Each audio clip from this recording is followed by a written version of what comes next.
तो hello guys, आज की वीडियो में आपका स्वागत है। और आज की वीडियो का टॉपिक है first 10 lakh is harder than 1 crore.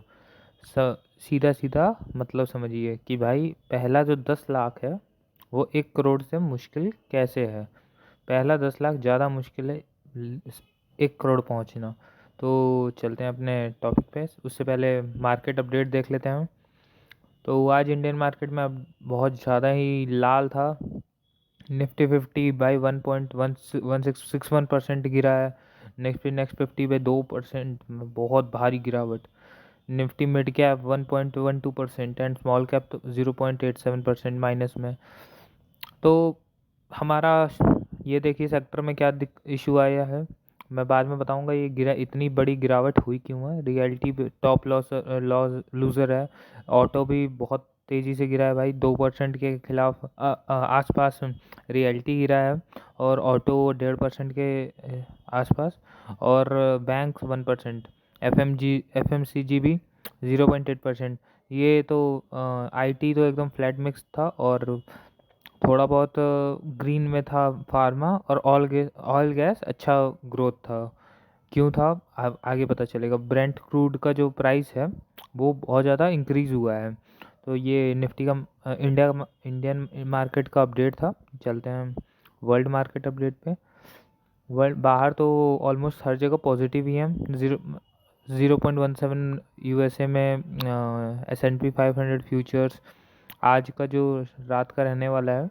और डाउ जोन्स फ्यूचर 0.09%। जर्मनी का भी देख सकते हैं, और मतलब फ्लैट है, ज़्यादा कुछ ऊपर नीचे नहीं है। पर इंडियन मार्केट बाहर से तो ऐसा समझिए कोई इशू का आया नहीं है। जो भी है इंडियन मार्केट का ही इशू दिख रहा है, क्योंकि बाहर से तो ऑलमोस्ट आपको सब कुछ पॉजिटिव या ओपनिंग क्लोजिंग अच्छी ही दिख रही है। ऑलमोस्ट फ्लैट ही दिख रहा है। लेकिन अब यूके का देखिए मार्केट बहुत ज़्यादा आउट परफॉर्म किया हुआ है। और बस इशू ये तो चाइना का मार्केट अब देख ही सकते हैं, आज क्लोज था तो कोई इशू नहीं है। मिला जुला के आप देख सकते हैं बाहर से कोई दिक्कत नहीं आई है आज। जो भी दिक्कत है इंडिया में। तो सबसे बड़ी जो ब्रेंट क्रूड का प्राइस देखिए, 71 डॉलर। भाई आज ही 1.9% बढ़ चुका है। WTI क्रूड वाला ये भी देखिए 6 पॉइंट, मतलब आप देख सकते हैं क्रूड ऑयल का प्राइस बढ़ रहा है। ये वापस रीगेन हो रहा है। 60 पहुंच गया था, 60 से 65 हो गया है। तो इससे हमारे मार्केट में हम लोग बहुत ज़्यादा क्रूड इंपोर्ट करते हैं ना अपने देश में। तो इसके कारण हमारे देश में जब का क्रूड का प्राइस बढ़ता है तो हम लोग को डॉलर ज़्यादा पे करना पड़ता है। तो उसके कारण हमारे डॉलर जब खर्च होंगे तो हम लोग की करेंसी वीक होगी। हम लोग का इन्फ्लेशन बढ़ेगा। और जब इन्फ्लेशन बढ़ेगा तो हमारे देश में रेट कट होने की संभावना कम हो जाती है। तो ये रीज़न है कि भाई हम लोग के अभी हमारा स्टॉक मार्केट गिरा भी, इसमें से एक रीज़न ये भी है। प्रॉब्लम मार्केट में क्या है भाई, रिसेंट 3 दिन से तो भाई हमारे देश में जो हमारे देश के मार्केट्स हैं उसमें ग्रीन ही क्लोजिंग हो रही थी। तो आज बहुत ज़्यादा प्रॉफिट बुकिंग कह सकते हो, प्रॉफिट बुकिंग भी हुई थी। और यूएस इंटरेस्ट रेट से अनसर्टेनिटी, भाई जो यूएस के इंटरेस्ट रेट हैं उसमें दिक्कत चल रही है। उसके इन्फ्लेशन डाटा में इश्यूज आ रहे हैं। इन्फ्लेशन डाटा हाई बढ़ने की संभावना लग रही है। तो यहाँ से रेट कट होने की संभावना नहीं लग रही है। तो जो फॉरेन इन्वेस्टर्स हैं हमारे, वो तो भाई ऐसे ही छोड़ के भाग रहे हैं कि भाई निकलो इंडिया से। तो ये कुछ समय के लिए चलेगा ऐसा प्रोसेस। अभी लग रहा है ऐसा ही, अनसर्टेनिटी अभी भी बाहर बना हुआ है। तो लग रहा है कि FIIs बेच ही रहे हैं, FII सेल ही करेंगे। क्रूड ऑयल की प्राइस अप हुई है, इन्फ्लेशन बढ़ने का डर है। FIIs आउटफ्लो, हाँ ये तो भाई ग्लोबल क्योस है ही। तो ग्लोबल में दिक्कत भी हो रही है भाई। USA और ईरान की लड़ाई एकदम फ्रंट पे खड़े हैं। और यूक्रेन और रशिया की तो कब से चल ही रही है। मतलब ग्लोबल तो दिक्कत चल ही रही है। कोई स्ट्रॉन्ग पॉजिटिव ट्रिगर नहीं है। बजट रिजल्ट ये सब ऑलमोस्ट सब ख़त्म हो गया है। तो अब कोई स्ट्रॉन्ग पॉजिटिव ट्रिगर भी नहीं है कि अब मार्केट को ऊपर ले जाए। और high valuation market already expensive है भाई। मार्केट लार्ज कैप को छोड़ के आप मिड कैप और स्मॉल कैप को देखिए तो वो अभी भी मार्केट ओवर वैल्यूड है। वोलेटिलिटी इंडेक्स ये बढ़ा है। ट्रेडर रिड्यूस रिस्क पोजीशंस, मतलब ट्रेडर्स को लग रहा है कि हाँ यहाँ से अभी रिस्क बढ़ रहा है। तो चलते हैं अपने नेक्स्ट स्लाइड पे। तो हम अपने टॉपिक पे आते हैं जो आज का मेरा मेन टॉपिक है। First 10 lakh harder than 1 crore. क्यों भाई? पहला जो 10 लाख है वो 1 करोड़, नेक्स्ट 1 करोड़, मतलब जब हम 1 करोड़ कमाएं और वो 1 लाख 10 लाख कमाएं तो 10 लाख हार्डर है 1 करोड़ से। क्यों है भाई? रीज़न समझो। ये बंदा आप देख रहे हैं, ये बंदा अब समझ लीजिए कि अभी आप हैं और ये आप डायरेक्ट ये वज़न उठाने जाएंगे तो भाई ये आपसे नहीं उठेगा, नहीं उठेगा ना। ये आप समझिए 1 करोड़ है और ये बंदा है फुली ट्रेंड जिम वाला बंदा और इसने 1 करोड़ उठाने की कोशिश की, इसने उठा लिया। क्यों? ये ट्रेंड है ना। तो बस इसको अपने रियल लाइफ में इम्प्लीमेंट करते हैं। आप ये बंदे होके 1 करोड़ को डायरेक्ट नहीं उठा सकते हैं ना। तो हमने आपको ट्रेन करना इज़ द मेन की। जो आप ट्रेन हो गए तो आप 1 करोड़ भी कमा लेंगे, 10 करोड़ भी कमा लेंगे, 100 करोड़ भी कमा लेंगे, लेकिन आपको ट्रेन होना इम्पोर्टेंट है। तो यहाँ पे पैसा नहीं है, पैसा तो उसी स्पीड से ग्रो होगा, लेकिन आप कंपाउंडिंग की जो वैल्यू आएगी ना वो आएगी भाई 10 लाख के बाद।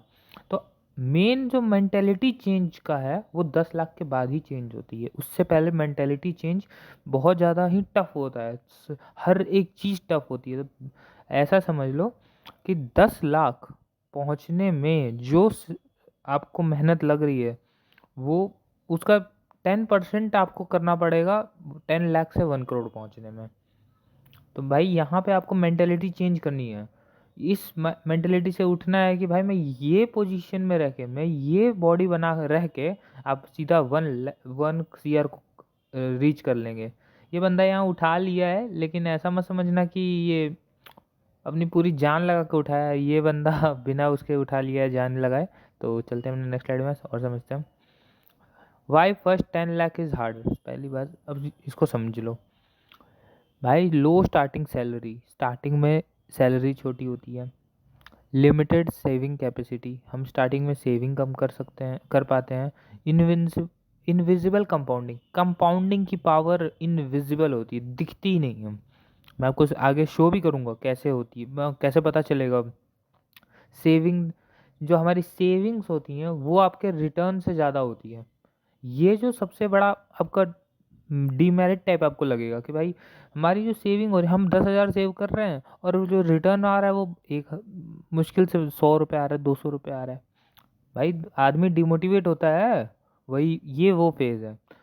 स्लो पोर्टफोलियो ग्रोथ, पोर्टफोलियो बहुत स्लो होता है। मार्केट तो उससे ज़्यादा टफ होती है। मार्केट कब पैसा को 2% गिरा देगी नीचे, कब 3% गिरा देगी और कब 3% ऊपर भी ला देगी, तो ये मार्क नहीं डिसाइड हो सकता ना भाई। पोर्टफोलियो का ग्रोथ बहुत शॉर्ट टर्म में बहुत स्लो होता है।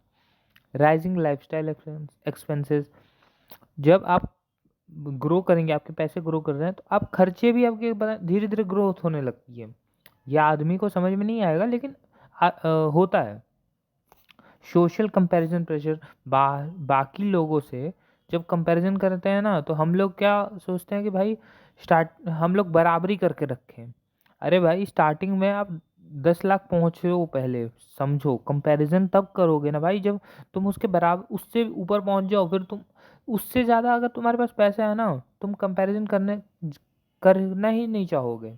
अगर तुम उससे अमीर हो तुम उससे कंपैरिजन करना ही नहीं चाहोगे। बस ये जो हम कंपेयर करते हैं ना कि उसने गाड़ी ले ली हम भी गाड़ी ले लेते हैं, ये सही बात नहीं है। आप अपने फाइनेंशियल हेल्थ को देख के अपने डिसीजन खुद लिए। इम्पेशेंस, पेशेंस नहीं होना, 3 से 5 साल का फेज़ भाई बहुत ज़्यादा ही पेशेंस मांगता है। कंसिस्टेंसी ब्रेक एसआईपी स्टॉप, मतलब आपने बीच में रोक दी एसआईपी और या कुछ भी इशू आ गया आपने रोकी तो भाई वहाँ पे कंपाउंडिंग रुक जाती है। Limit reaches critical mass 10 lakh turning point, मतलब ये 10 लाख से रुकने से पहुँचने से पहले कुछ भी इशू आया और आप रुक गए तो ऐसा समझ लो वो खराब, मतलब आपके SIP और आपकी ही इशू आपका इशू बढ़ रहा है। तो सबसे पहला फेज़ जो आता है 10 लाख पहुंचने से पहले का ये फेज़ है। बिफोर 10 लाख स्लो फेज़, भाई स्लो फेज़ रहता है, सीधी बात समझ लो। आप 1 लाख रुपये 12% इंटरेस्ट आपको कितना पैसा दे रहा है समझिए, 12,000 रुपये मंथली, 1,000 रुपये मंथ का, मतलब कि 1% मंथली दे रहा है ये भाई ना। तो 12% ईयरली का मतलब 1% मंथली, तो 1,000 रुपये आपको मंथली मिल रहा है। तो मतलब आप सोचिए कि आपने 1 लाख रुपए कहीं डाल दिए तो 1,000 रुपये मंथली बढ़ रहा है। उससे ज़्यादा तो आप 10,000 का अगर मान लो कि आपने SIP चढ़ा दिया है, तो 10,000 के बदले वो 1 लाख अगर मान लो पहुंच भी गया तो वो 1,000 बढ़ा रहा है। बहुत ज़्यादा मतलब स्लो प्रोसेस आपको लगेगा।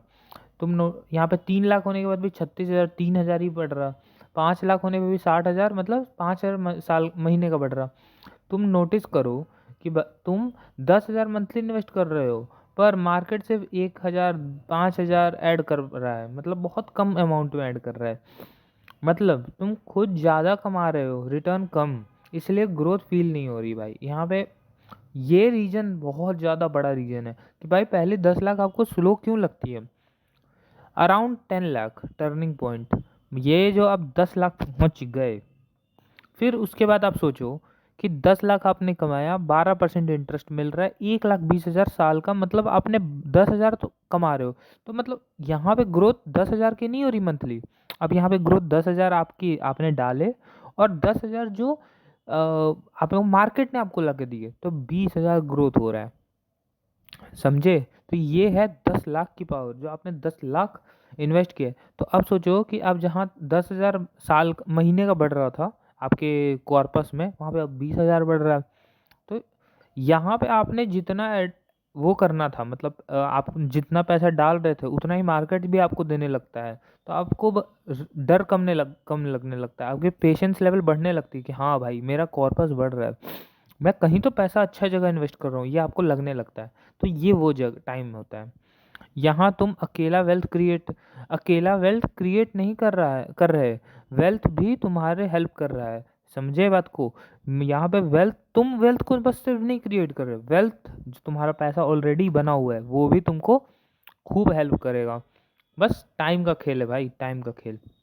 चलते हैं अपने नेक्स्ट पे। आफ्टर 10 लाख स्पीड फेज, ये जो समय है भाई, ये समझ लो फास्ट ही होता जाएगा। कंपाउंडिंग ऐसी वर्क करती है। अमाउंट 12% हमने मान के चला है कि ग्रोथ मिलेगी, तो 20 लाख मान लो कि समय पहुंच गए, तो आप 2.4 लाख मतलब 20,000 मंथली विदाउट वर्क। आज के टाइम पे सैलरी होती है 20,000 रुपये, पर आप 20 लाख रुपए बस मार्केट में डाल रहे हैं, 12% इंटरेस्ट। हक आदमी मतलब कुछ ना करके भी ला देगा, कुछ नहीं करना है भाई। 15% तो मार्केट यूं दे देता है, मैं 12% लेके चल रहा हूँ। सोचो 20,000 रुपये मार्केट खुद दे रहा है कुछ नहीं करने के। 50 लाख, 6 लाख रुपए साल के, half of A salary automatically, मतलब समझ लो अगर आपकी 1 लाख रुपए भी सैलरी है ना, तो आपकी आधी सैलरी आराम से 1 करोड़ पहुंच गए। 12 लाख रुपए साल का, 1 लाख रुपए मंथली कमाओगे। अब देखो रियल चेंज, पहले इनकम फिर इन्वेस्ट फिर ग्रोथ, अब ग्रोथ री इन्वेस्ट, बिगर ग्रोथ, समझे ना। पॉइंट यही है भाई, पॉइंट कुछ चेंज नहीं है, हमेशा पॉइंट वही रहेगा। पहले 10 लाख तक तुम पैसा बनाते हो, 10 लाख के बाद पैसा तुमको बनाता है, तुम्हें बनाता है भाई। बात छोटी ही है लेकिन बहुत डीप है यार, समझो। कंपैरिजन फेज, भाई देखो हम लोग क्या प्रॉब्लम्स आ जाती है, हम लोग भाई फ्रेंड्स को देख रहे हैं कि बाइक ले रहा है, ट्रिप जा रहा है, जो फ़ोन ले रहा है, तुम इन्वेस्टिंग कर रहे हो, और डाउट होना स्टार्ट हो जाएगा कि भाई मैं क्या पैसे बर्बाद कर रहा हूँ, मतलब मज़े नहीं कर पा रहा ज़िंदगी के। भाई ज़िंदगी के मज़े करने हैं, मैं उस वीडियो को भी एक बार ज़रूर उस वीडियो को बनाऊँगा कि भाई ज़िंदगी के मज़े भी करने हैं, लेकिन हम लोग को अपने पैसा कैसे डिस्ट्रीब्यूट करना है उस पर मैं वीडियो ज़रूर बनाऊँगा।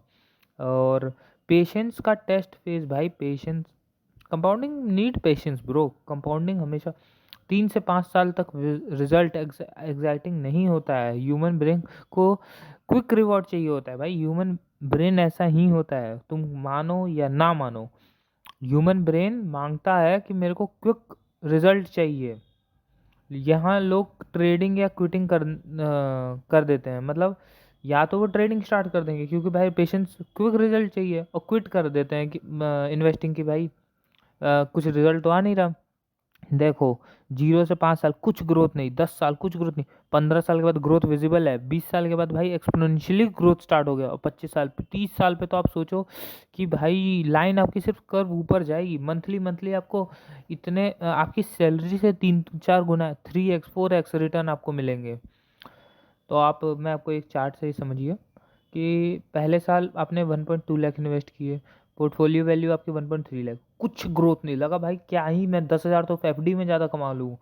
दूसरे साल 2.4 लाख आपने इन्वेस्ट किया और आपकी वैल्यू हो गई 2.82 लाख। तीसरे साल भाई क्या ही अंतर है, 442,000 का अंतर हो रहा है, क्या ही अंतर है। फिर आपने देखा कि भाई थर्ड साल में भी कुछ ज़्यादा अंतर नहीं है, 3 साल में आपने 1 लाख रुपए एक्स्ट्रा कमाया, क्या कमा लिया भाई। फोर्थ साल में आपने ज़्यादा से ज़्यादा 1.5 लाख रुपए एक्स्ट्रा कमा लिए। फिर आपने फिफ्थ साल में भाई 3 लाख रुपए, मतलब 5 साल लगे आपको 3 लाख एक्स्ट्रा कमाने में। 5 साल में 3 लाख कोई वैल्यू है? नहीं है। 7 साल में आपने 4 लाख रुपए एक्स्ट्रा कमा लिए, लेकिन भाई आपने यहाँ पे 10 लाख को पार किया है। अब आप स्पीड देखो, आपको 6 साल लग गए थे 10 लाख पार करने में, नेक्स्ट 10 लाख पार करने में आपको कितने साल लगेंगे आपके हिसाब से भाई? 6 और नहीं भाई, यहाँ पे आप देखो, अब 2 से 3 साल, 3 साल के अंदर आपने 23 लाख, मतलब अब पहुँच गए 20 लाख से भी ऊपर। मतलब आपको आधा समय लगा अपने उस समय से, हमने यहाँ पे 15% इंटरेस्ट ले रखा है, तो आपको आधा समय लगा। और सोचो अब 20 में 30 पहुंचने में कितना समय लगेगा? 2 साल। 6 साल, 3 साल, 2 साल। आप सोचो कि आपको नेक्स्ट 10 लाख कमाने में फिर 2 साल लग, ऑलमोस्ट 1 साल लग जाता है। फिर एक, अब ये देखो हर साल आप 10-10 लाख रुपए कमा रहे हो, और यहाँ ऑलमोस्ट 17 साल पे तो आप 1 CR पहुंच गए ना भाई। यहाँ से जो ग्रोथ आपने स्पीड पकड़ी है ना भाई, यहाँ से ये 7वें 7वें साल से भाई, वो हर किसी के बस की बात नहीं होती। फिर 10,000 मंथली SIP, 12% एनुअल रिटर्न, ये तो 12% अब मैं हम लोग लिख के ले लेते हैं, पर 15% तो भाई मार्केट बहुत आराम से देती है। चलो ठीक है, 12% भी आप लोगे ना, तो आप एक एक साल और जोड़ लो इसमें, ज़्यादा से ज़्यादा आप पक्का 1 करोड़ पहुंच जाएंगे।